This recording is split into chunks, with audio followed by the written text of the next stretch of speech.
topics and opinions expressed in the following show are solely those of the hosts and their guests and not those of W4CY Radio, its employees, or affiliates. We make no recommendations or endorsements for radio show programs, services, or products mentioned on air or on our web. No liability, explicit or implied, shall be extended to W4CY Radio or its employees or affiliates. Any questions or comments should be directed to those show hosts. Thank you for choosing W4CY Radio.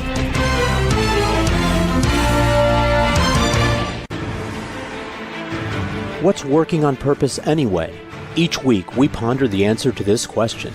People ache for meaning and purpose at work, to contribute their talents passionately and know their lives really matter. They crave being part of an organization that inspires them and helps them grow into realizing their highest potential. Business can be such a force for good in the world, elevating humanity. In our program, we provide guidance and inspiration to help usher in this world we all want, working on purpose. Now, here's your host, Dr. Elise Cortez.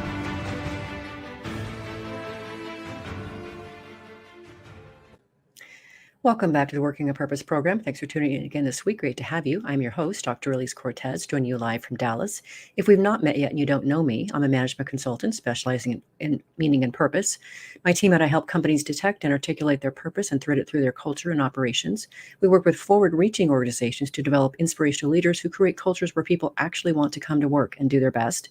And we provide programs that enable individual team members and leaders to discover and unleash their passion and purpose at work to catalyze fulfillment, engagement, and productivity. You can learn more about us and how we can work together at elisecortez.com. Also, if you like the content of this show, you may also be interested in my next book coming out in March 2023. It's called The Great Revitalization: How Activating Meaning and Purpose Can Radically Enliven Your Business. You can pre-order your copy at bookshop.org or barnesandnoble.com.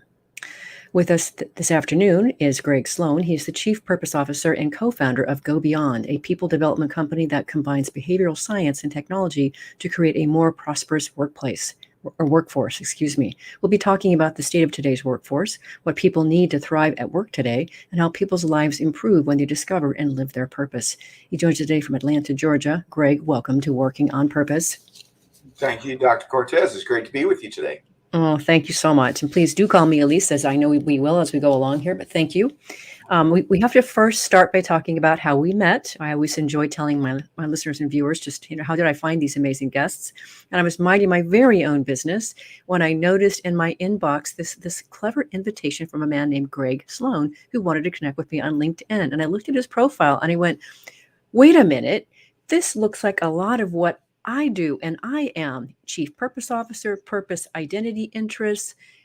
I mean, I was really blown back. So I want to say thank you for reaching out and finding me. Well, thanks for connecting. It's sort of like my daughter and my son call themselves Twinkies, right?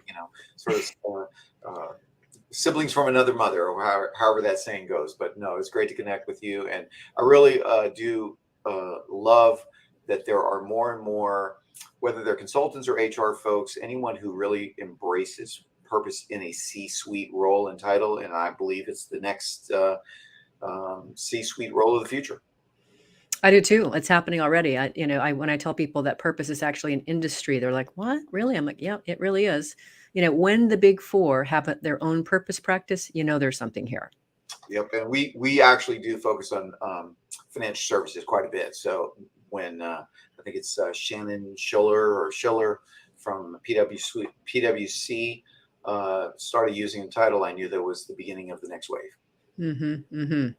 Well, let's talk about purpose. I always like to understand when people call themselves a purpose specialist like you do, how did you discover yours? What is it and how did you discover it?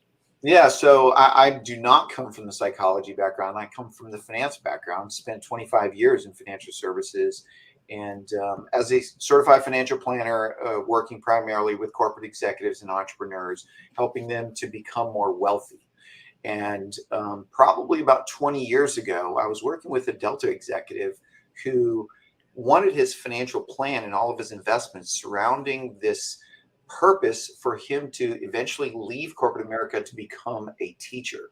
And candidly, this confused me because I thought sort of the purpose of life was to accumulate wealth, amongst other things. But that was a little confusing to me. So that was in my early 30s. And at about 36, 37 years old, I really went through this own personal existential crisis. I was working with Goldman Sachs. I had achieved this brass ring, the title of VP, financially successful, but I was just unfulfilled. So I was recommended some books, and I went through a process. Took over about 6 months, but it really formalized into me discovering what I now say is my personal purpose in life. And that led to a lot of transition, including leaving Goldman and launching my own firm. But really, it was coming to this point where I had achieved financial success and found it wasn't the fulfillment that I thought it was going to provide. Well, so you and I were talking about logotherapy before we came on air, and of course, that, as you know, is called the existential vacuum. Yep. People recognize it as a midlife crisis. It sounds like your midlife crisis came in a little bit early, like mine did. Mine was about 32. Yep. So it's how we react to that crisis that makes all the difference, right? I like that you started into this new camp. Yeah, of course. Again, I have to reiterate, I'm a finance guy. If it didn't have math or numbers, and then it wasn't very meaningful to me until I got to this point and really started to appreciate, if we want to use the terms left side, right side of the brain. And this is when I actually started to appreciate books like Man's Search for Meaning, and really started to understand, this will to pleasure, to power, and then to meaning. And candidly, I feel like I went through the stages of all three of those, and really recognized the meaning was the thing that I was searching for. So great for you to presence that, Greg, because a lot of people don't understand. What they know is they want more, but they don't know what that is. Right. And of course, that's the world that I traffic in around meaning and purpose. So you have it on your website, but let's have you say this for our listeners and viewers. How do you articulate your purpose today? Yeah, so my purpose is to help creative leaders figure out how to leave a mark. And candidly, the first time I wrote this purpose statement back in 2006, it was similar, but a little different. I didn't use the word creative leaders. I used just a generic word like others, because at that point in time, I felt like my unique thing was helping any possible person I could, and learned over the following years that I really enjoyed and felt like I was uniquely designed to serve a certain profile of individual. So it's I guess it's been finessed over time, but the essence was really the same as it was, 16 years ago. So that particular lens you're talking about, we all have this, listeners and viewers, you all have a lens that you can uniquely see things and help in a way that no one else can. And that's your opportunity, is to find that. That's what makes you distinctive and your contribution. So I love that you work with creative leaders. I think that's interesting. For me, I got to have intelligence. I love working with intelligent people that are smart, and and I love helping them reach over to the other side for more of that emotional intelligence and the purpose world, which can be a lot more, ooey and gooey for them. Yeah, no question. So, we've of course helped thousands of over 1,000 people in the last 15, 16 years. And we've actually found that there is a formula. We call it the ACE formula. We can talk about that. But one of the things that is really unique that we have found is that each person that we've helped has an abstract way of describing things. So for me, creative leaders, it's commonly the founders or the owners. It's the person who stake their claim. But as I've learned, it doesn't necessarily have to be founders, although candidly, most of the work I do is with the owner. But it could be someone that's still a leader, but recognizes that they're trying to do something that's different and unique. I see. That helps tremendously to discern that difference. Yeah. And you said, you've been working with these kind of leaders, but of course I have to know, how are you living your purpose through the work that you're doing? Yeah. So I believe that where greatest amount of fulfillment is when we have a purpose, an individual purpose or a personal purpose, and then we're doing work that is aligned together. Absolutely. For me, and for many, many individuals, in fact, 70% of us that walk this planet, when we hear the word purpose, we think about our career. Okay, 30% of us think about other things, but for most of us, it's about their career. Many would call me previously a workaholic. Maybe I'm still a workaholic, but for me, it is about the work that I do. And so as I was able to sell my own practice. I launched my own firm in 2007, financial planning firm, and ended up selling it in 2020, primarily because I felt like there was a greater alignment if I was not constrained by the compliance and the regulatory environment of running a financial planning firm. And so now I get to do that on a full-time basis, if you will, two ways. One, I do coaching and consulting, but primarily what I'm trying to help bring into the workplace is not just the leaders themselves, but the entire organization. And that's why we develop software and on-demand videos to help every single person in the organization prosper on purpose together. Beautiful. And let's just point out this fun fact. Yeah. You get to work with your wife and a son, I think it is. Yes. Actually, it was my son who was the one that gave us the idea to take the process that I developed and put it into technology. I would say the process was developed about 2010, and I just did it on a piece of paper. And my wife, when my youngest son was graduating high school, she returned to college to get a wellness or coaching degree. And then we really just decided that this was the next thing. She did work with me in the financial planning firm as well. So I should note that we have worked together since 2007. Just different company. That's wonderful. I would love to work with a partner. That's kind of on my out there. I'm putting out there, manifesting that. I would love to work with my partner. I don't have a partner, but it would be really amazing to get to do that, I think. So Love it. Okay, well, let's move on now. So we've kind of established how it is that you got into this space and what is your purpose. I do want to also extract from that beautiful mind of yours a bit of your perspective on what's going on with this great resignation. I really like how your homepage of your website talks about some major things that are going on. So if you could talk about a few of things that you know already that are fueling the great resignation. Here I am writing a book trying to address it. Of course, I have to extract what you know. Yeah, so I actually believe that this is a little bit of the third act. And what I mean by that is I was around, and many of our listeners were around in 2001 when 9/11 occurred. We just crossed this anniversary. And I think that was sort of the first act of we as this advanced and mature society realize that life is short. So you have no idea what's going to happen tomorrow. And if you're going to go spend whatever it is, 50, 60% of your life at work, you want to make sure it's making a difference. And so I think of that as sort of the first act in this scene, if you will. And the second act, I believe, is the Great Recession, because that taught us that not only do we not know what's going to happen and the whole world can collapse, we really started to distrust the political and the financial leaders. I was in the financial industry, and I myself started to distrust or have less trust, I guess, in the individuals that were running all of these institutions at the very highest level. So I think we're sort of in the third act, and I believe the third act started more 2015 and 16, even before coronavirus, because you had the building momentum of the aging baby boomers.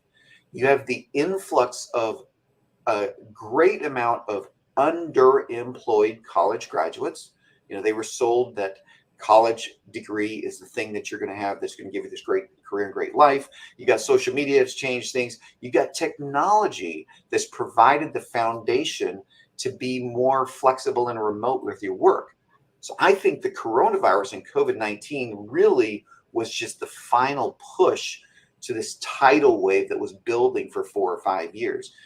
When you think about even what's going on in our industry, we'll call it the purpose industry, a lot of some of this data that I'm sure you and I look at started, the research started in 2015, 16, 17. BetterUp study came in 2017. I think Gallup's really started doing some work in 2016. So really what we're seeing today, in my opinion, is the crash on the shore of this tidal wave that has been building for a few years. Fascinating, extremely well said, Greg. So a couple things. So I did a big meaning and work and identity research project from 2012 to 14. And in that is where I discovered 15 modes of engagement. Mm-hmm. One of them is living your purpose. As I was finishing that in late 2014, I literally got invited by Voice America to host this radio show. And I began doing it in February of 2015. Yeah. Interesting, some of the timing that you put around this stuff. So really, really interesting. Love that perspective. And I think it helps people understand, just make sense of this snowball they've been in as they've been Right. rolled down the mountain at top speed. Right. So, when we look at, and I'm working with all kinds of leaders that are like, I don't know what to do, Elise. I mean, I don't know, I'm losing people left and right. I don't know how to get people to stay. I don't know how to hire people. People don't seem to want to be happy here. What's going on? And so one of the things that you cited on your website is that 65% of people are seeking another job. Now, Anthony Klotz, who is a Texas A&M professor, he actually predicted the Great Resignation, in part because he said there was pent-up demand because of the pandemic, et cetera. But why are 65% of the people looking for another job? I still think, going back to Viktor Frankl and even Abraham Maslow, what they taught us many years ago is that we as individuals are seeking this greater thing in our life. When Maslow moved from self-actualization being the peak to self-transcendence being the peak, he said that's when we as individuals realize that we want to go beyond the self, which is where our name comes from. But I still believe that it's just this culmination of the human nature, the human being in us saying, I thought success and financial security was the brass ring. In fact, that's good. I'm not giving that up, but I think there's more, and that's serving others. Yeah, the more piece is so important. I want to dig into just a couple more here, and then we need to go on to a quick break. But you also talk that, and of course, I know that the stat too, 67% of people are disengaged. You say 97% of executives are burnt out. 57% of people feel stressed daily. So there's just so much like compounding people, pushing them on to go someplace else.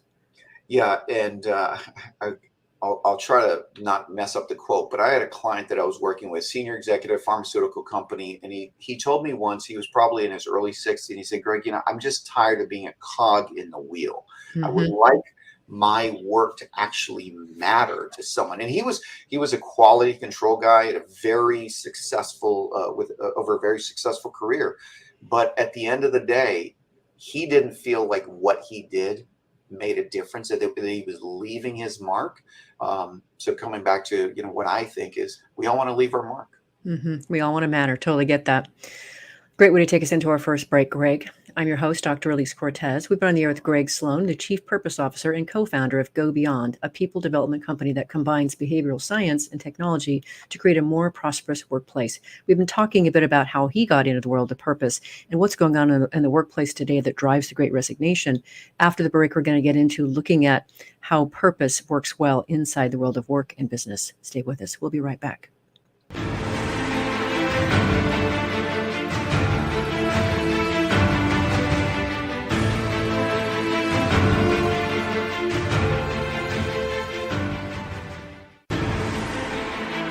Dr. Elise Cortez is a management consultant specializing in meaning and purpose, an inspirational speaker and author. She helps companies visioneer for greater purpose among stakeholders and develop purpose-inspired leadership and meaning-infused cultures that elevate fulfillment, performance, and commitment within the workforce. To learn more or to invite Elise to speak to your organization, please visit her at elisecortez.com. Let's talk about how to get your employees working on purpose.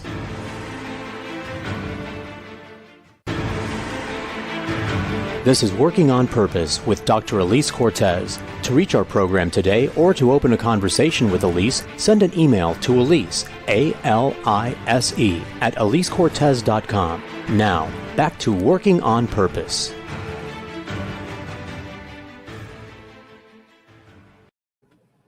Thanks for staying with us. Before we get back into the program, I'd like to invite you to check out my book, Purpose Ignited. I put it out in November 2020, and I really wrote the book to awaken readers to their passion and purpose and start them down the path of becoming inspirational leaders. And I do use that content as the basis for my Vitally Inspired program, so I hope you'll check it out. If you're just joining the program today, my guest is Greg Sloan. He's the Chief Purpose Officer and co-founder of Go Beyond. I'm your host, Dr. Elise Cortez. So let's transition a little bit here, Greg, and kind of talk about the world of work and business and purpose that we had before we got on air. So one of the things, of course, that I find fascinating, I'm a conscious capitalist. I'm actually serving on the board of Conscious Capitalism here in Dallas. And the last chapter of my book talks about conscious capitalism.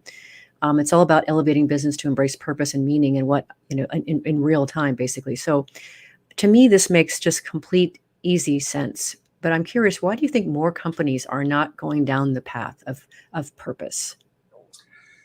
I spent 25 years primarily serving corporate executives, and I do know that the challenge of being in that role is that you're always making decisions based on return on investment for your employer and for the shareholders. I remember one particular executive in the airline industry, won't name the company, but he shared with me that whenever he wanted to invest in a new initiative, at that point in time, he had to prove a 12-month payback period. And I think one of the challenges with something that's sort of fuzzy as meaning and purpose is that there's challenge with the payback period. Now, we're trying to quantify that using technology, and we're providing statistics and data analytics to help facilitate that pitch, if you will, for corporate executives. But I think the challenge of quarterly earnings and always having to produce a short-term result is very difficult to make long-term decisions. I'll tell another story about an executive who worked in the audio industry up in Canada. This company was purchased by a Japanese company, and he said the first presentation to the chairman, he talked about everything that had to do with the next quarter and the following quarter and the following quarter. And the chairman listened there and he says, "So you don't have anything for 2 or 3 years down the road?" He said, "No, not really." And he said, "Okay, next time, only present something that includes a 2 to 3 year projection." The reality is most executives and most leaders don't have that luxury. You know, they say necessity is the mother of invention. And as much as I'm not in favor of inflation, this inflation that we're seeing right now with wage pressure could be the catalyst to change. I was at a conference last week with in the accounting industry and heard of some firms offering raises 2 and 3 times this year alone. So in other words, they're throwing money at what they think is the solution. Well, maybe it's time. And I actually do believe that there is a shift. And I think you're seeing more and more of the movement towards crossing the chasm, if you're familiar with Jeffrey Moore's book. Sure am. So on my bookshelf over there with my other friends.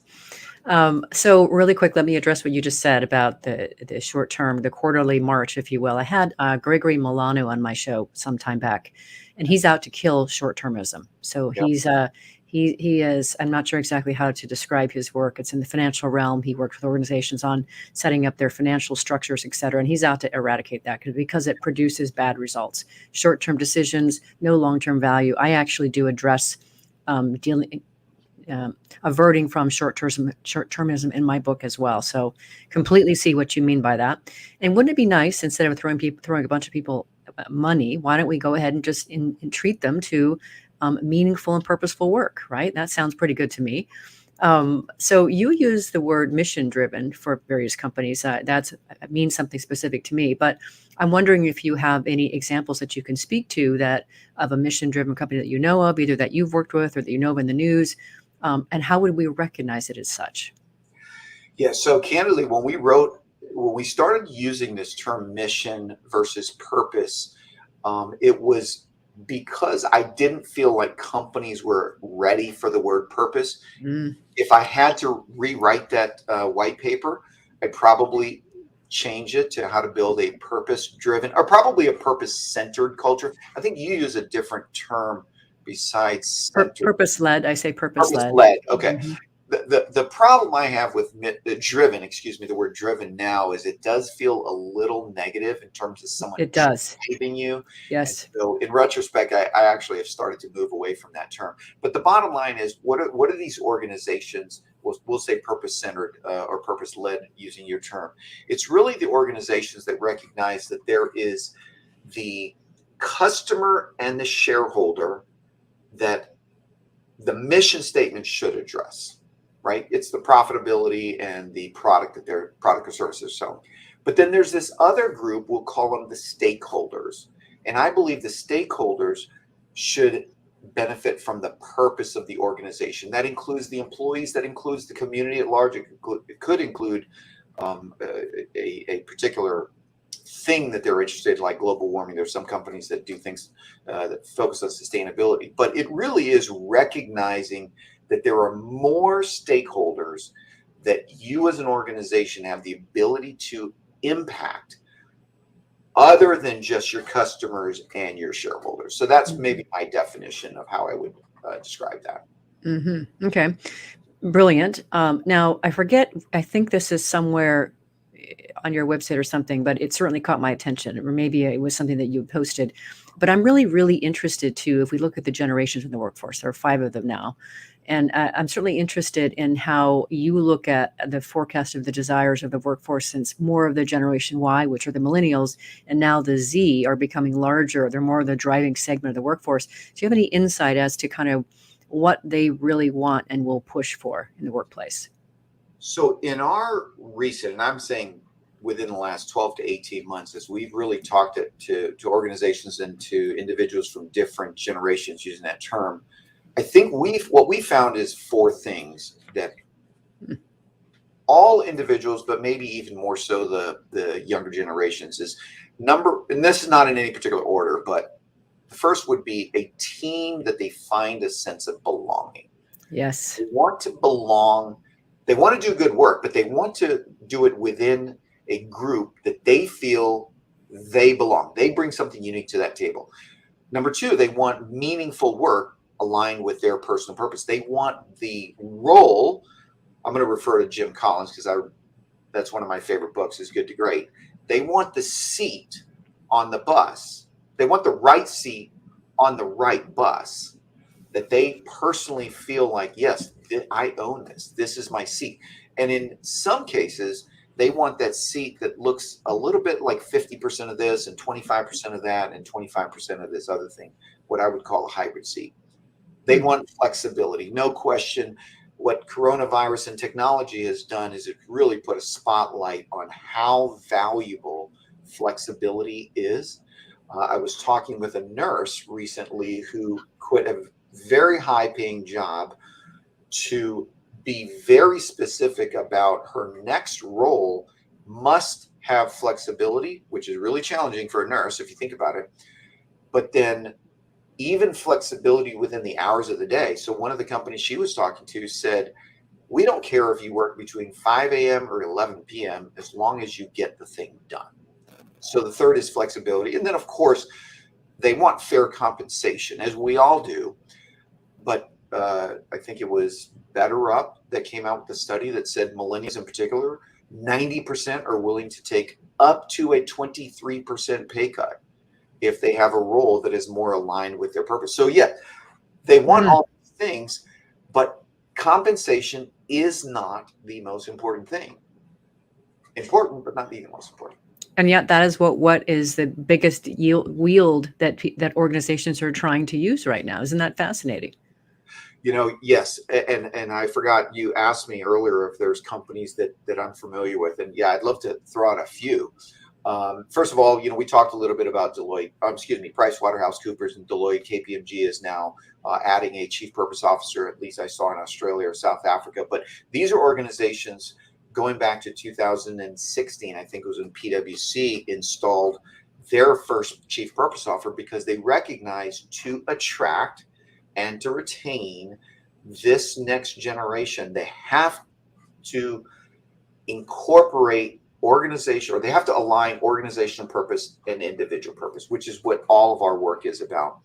I spent, again, financial services on the wealth management side. There are 2 companies I would love to highlight. The first is a company called Thrivent Advisory Network, which is they stipulate on their website, we are here for purpose-driven advisors. So they are recruiting, branding themselves as, if you believe you are uniquely designed to do something more than just manage investments or retirement plans, we are the place for you. And then Facet Wealth is another organization that's, I think, based in Maryland, that is doing some really good work that's beyond just the investments in the retirement.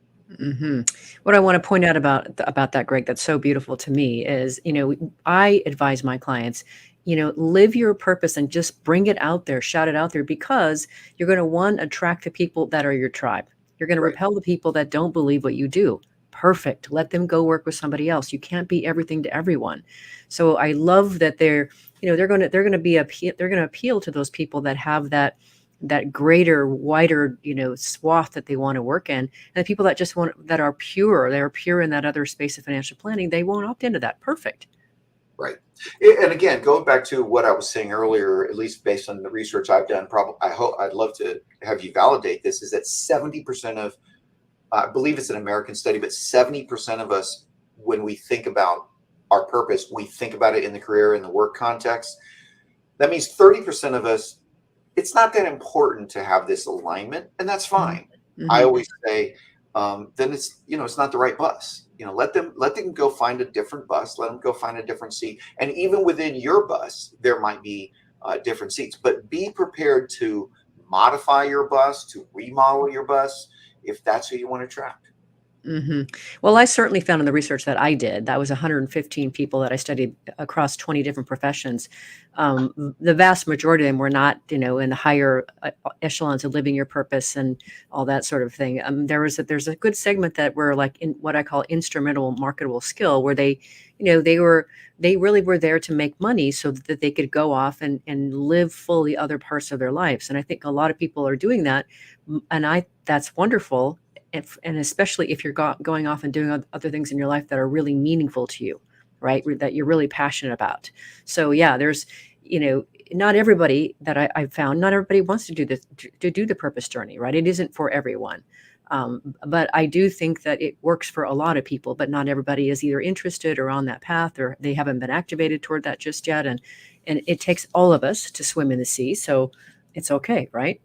Absolutely.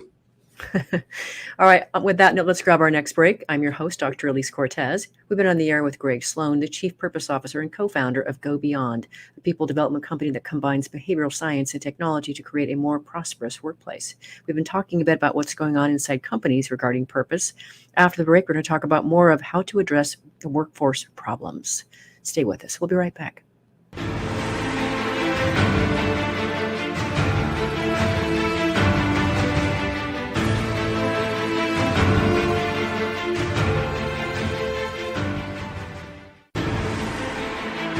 Dr. Elise Cortez is a management consultant specializing in meaning and purpose, an inspirational speaker and author. She helps companies visioneer for greater purpose among stakeholders and develop purpose-inspired leadership and meaning-infused cultures that elevate fulfillment, performance, and commitment within the workforce. To learn more or to invite Elise to speak to your organization, please visit her at elisecortez.com. Let's talk about how to get your employees working on purpose.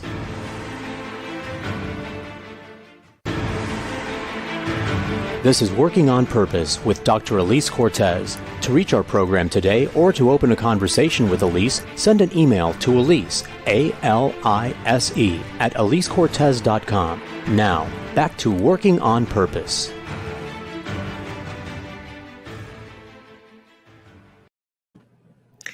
Thanks for staying with us and welcome back to Working on Purpose. One other bit of news I want to share with you is that the second book that I brought out came out in August of 2021. It's called Passionately Striving and Why.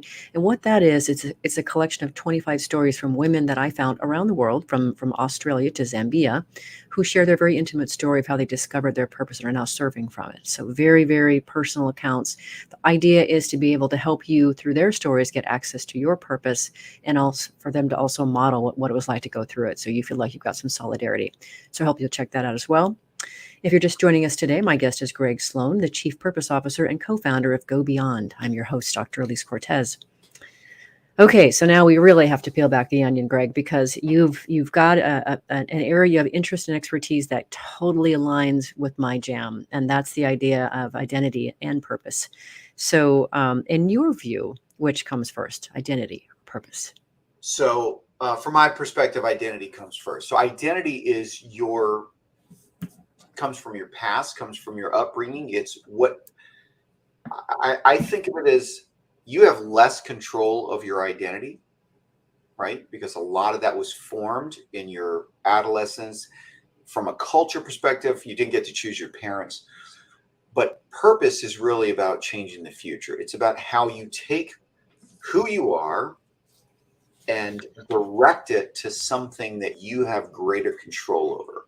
So that's sort of my view of both of those. And candidly, again, both of these things are not something that I necessarily thought about in my 20s and even early 30s. It really did take until my late 30s and this sort of existential vacuum that Viktor Frankl talks about, that I really started to realize that a lot of what I was feeling from a corporate fulfillment perspective really was rooted in some of these things. I'm not going to go into a lot of detail because there's a few other things I really want to get out of here, but I'll just sprinkle in, having done my PhD research in identity and meaning. Identity is incredibly complex, right? It's a behavior driver.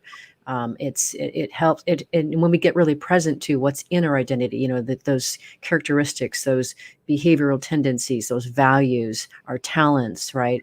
The roles that we play. There's so many things that go into identity. So for another time, Greg, we'll talk a separate conversation about identity because I love it too. Yeah. All right. So I do want to understand, though, how do you help people discover growth and well-being opportunities? That's fascinating, especially now. Well-being came to the surge during the pandemic. So helping them to discover growth and well-being opportunities sounds pretty amazing to me. How do you do it? Yeah. So our work is primarily in organizations. So we're working with companies and leaders because that's more scalable than working on a one-on-one basis. We also have done some work with coaches that leverage our tools in their clientele. But at the end of the day, what we always strive for is to start with, where are you now, right? Sort of an assessment, a checkup. We have two different tools we call Purpose Score, which is a short 10. Actually, you would be really interested in this. Purpose Score is really a modernized version of the Purpose in Life assessment that Dr. Frankl created with, I think it was Crombaugh and Mahalik back in 1964. So we modified that into something we call Purpose Score. So it's just a real quick checkup. And then we have a much more detailed version called Purpose Pulse, which is, I think you've looked at some of there's 6 factors, 24 insights. But it always starts with, where are you now, which gives the participant the opportunity to say, here's the areas that I'm unhealthy or coping or struggling, and here are the areas that are healthy, so that they can see in black and white on a report. And of course, the team leaders can see the aggregate. They don't get to see the individual, but they can see the aggregate of where those growth opportunities, and it also uncovers the well-being opportunities for the organization, because of course they want to invest where there's the greatest need. Okay, so then once you help them identify this, how do you actually help them address those issues that the technology helps them understand? So we partnered with another organization called Rally Solutions to take our content and bake it into a platform. And Larry Moll is the founder of Rally. He was the chief learning officer of American Express and Motorola. Brilliant guy, great guy. And Larry developed a methodology he calls Learn, Do, Inspire. And so the learning is accomplished primarily through video. So we have put our content on the platform in video format. They're 3 to 6 minute micro learning videos that give the opportunity for the employee or the worker. I actually like using the term worker versus employee, because a lot of the workers now are not employees, they're contractors. Good point. So it gives the opportunity for the workers to learn. The do activities are typically in the form of self-guided exercises in our technology, as well as Rally's technology. This is where you're actually answering. And candidly, there's a little bit of self-reflection in there. And then the inspire, of course, is once you have had those growth moments, the platform does allow you to message. Everyone goes through the program with a partner. We call it Journey Partner. So you get to inspire your partner, and they also go through it with a cohort. So you get to inspire your cohort through what do you call these chat sessions and postings of what you've learned. So you're inspiring the other individuals around you. So this is a model that Larry has built. We are one of 24 or 25 different content focuses. We are the purpose. There's about productivity and DEI and a bunch of other ones, but it's the same methodology. Fascinating. I love it, Greg. That's brilliant. That's so brilliant. So smart and crisp for today's times. Yeah. Um, well, now, of course, I have to understand too how you help people to discover and integrate their purpose through your technology. How does that happen? So when I went through this process back in 2006, it probably took over 6 month period of time. And it was a lot of books, probably not too dissimilar from books that you've read, probably some of the same books, and psychology exercises, things like Gallup Strengths Finder, some of those other tools that are out there. And what I realized was that the average person is not going to do what I did. And so we started testing. Well, let me back up. I put together a very simple version of what I did, the exercises, on paper. And I would tell people 2011, 12, 13, hey, buy me a beer, buy me a cup of coffee. I'll help you discover your purpose. And that really was my form of payment. My compensation was a beer or coffee. And then my son, a few years later, said, these exercises, we can build technology around this. I'm an engineer. We can do this through technology. Candidly, as I'm sure you can understand, it took a long time to figure out which questions to ask. We got it down to 20 questions for the purpose, personal purpose statement. We use a methodology called progressive disclosure. Your psychology, you're probably familiar with that, the progressive disclosure. But the technology really is simple in terms of we ask a question. Sometimes it's a drop down. We feed you answers that you drop down. Sometimes it's open-ended. And then we allow that database to be fed back to you and play a little bit of that game Mad Libs, where you start to mix and match words. I think of it sort of like putting on the outfit that you're going to go out to a nice dinner in. You got a pair of pants, you got a blouse, you got a coat, you have some shoes, you got a bag that you're matching with, and you're sort of just mixing and matching words till you get to the point where you say, that's it.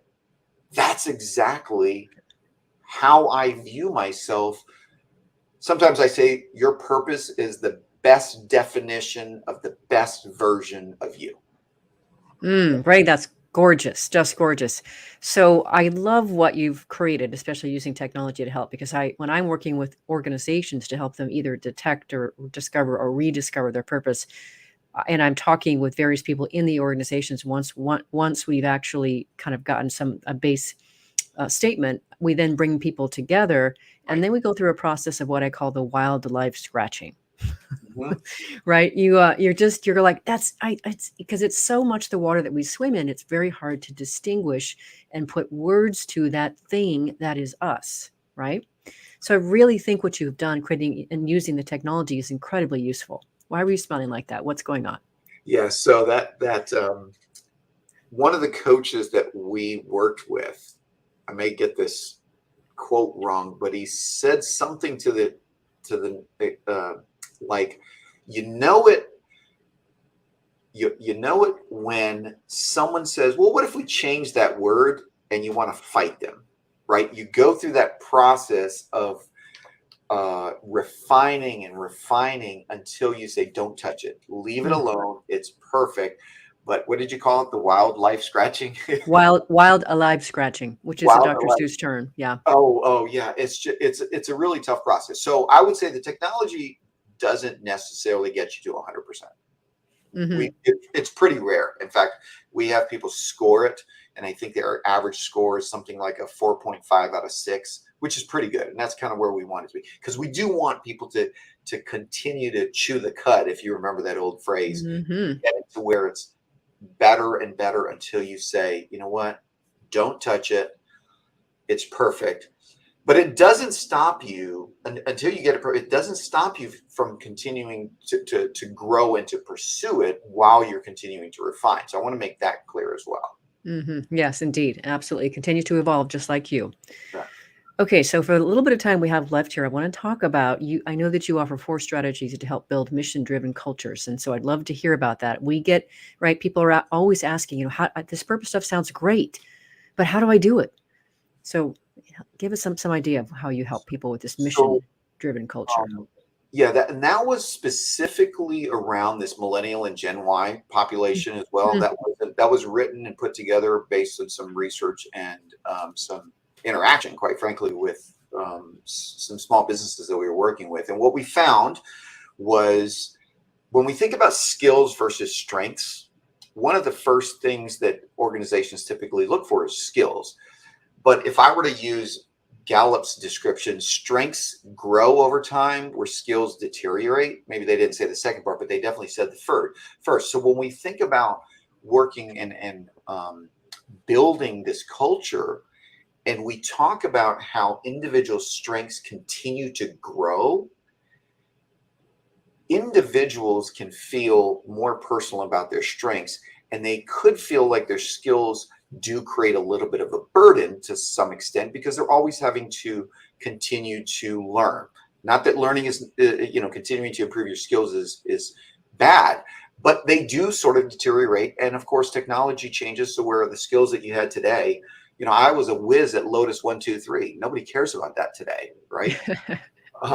So that's the first, is really focus on strengths versus necessarily just skills.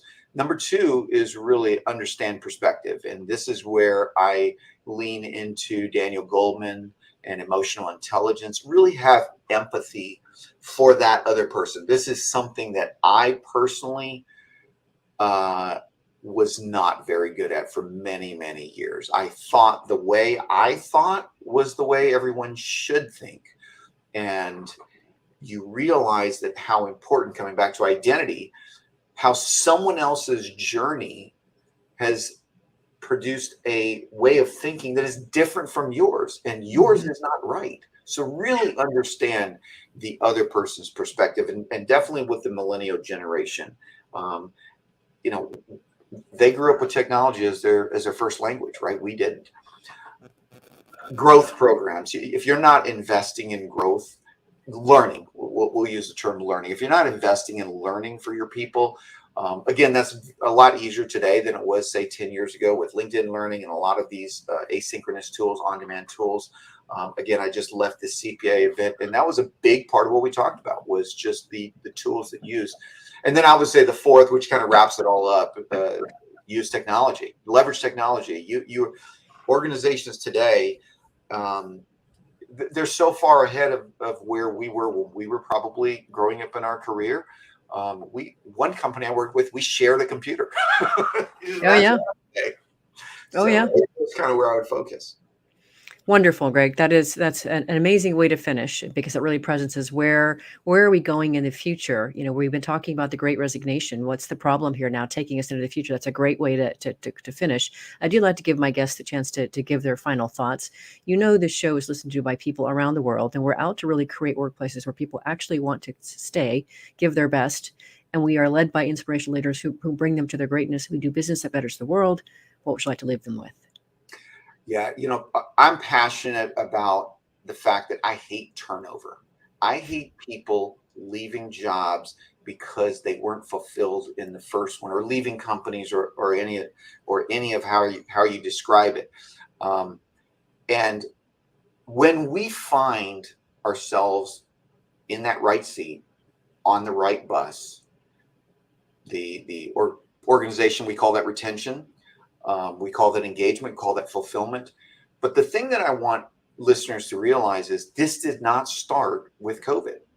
This has been building. You shared it yourself. Your show was launched 4 years before COVID. The work that BetterUp and Gallup and some of these other research organizations prove that these data, these statistics existed before 2019. When you align workers' purpose with the corporate purpose, they're 6 times more likely to stay. They're 150% more likely to go above and beyond. That is where organizations and individuals do, in fact, prosper on purpose together. And that's really what we're all seeking. So that's what I would leave with. Beautiful way to finish, Greg. Thank you so much for joining me, for finding me, for coming together, for being on the show and sharing your wisdom and your heart. Appreciate it. Thank you. thank you, Elise. It's been wonderful to be on the show. Listeners and viewers, if you want to learn more about Greg Sloan or the work he and his team are doing, go to trygobeyond.com. Last week, if you missed the live show, you can always catch it via recorded podcast. We were on the air with Dr. Wendy Smith talking about the book she co-authored, Both and Thinking, Embracing Creative Tensions to Solve Your Toughest Problems. Next week, we'll be on the air with Cynthia Holler-Covey talking about the book she and her late father, Stephen R. Covey, co-authored called Live Your Life in Crescendo. Your best work is always ahead of you. This guest came to me courtesy of the introduction of Cynthia's brother, Stephen M. R. Covey, who was featured a couple of weeks ago when we talked about his new book, Trust and Inspire. Great recommendation. Remember, work is an integral and important part of our lives. It can be one of the best adventures and means of realizing our potential and making the impact we crave. So let's work on purpose. We hope you've enjoyed this week's program. Be sure to tune into Working on Purpose, featuring your host, Dr. Elise Cortez, each week on W4CY. Together, we'll create a world where business operates conscientiously, leadership inspires impassioned performance, and employees are fulfilled in work that provides the meaning and purpose they crave. See you there. Let's work on purpose.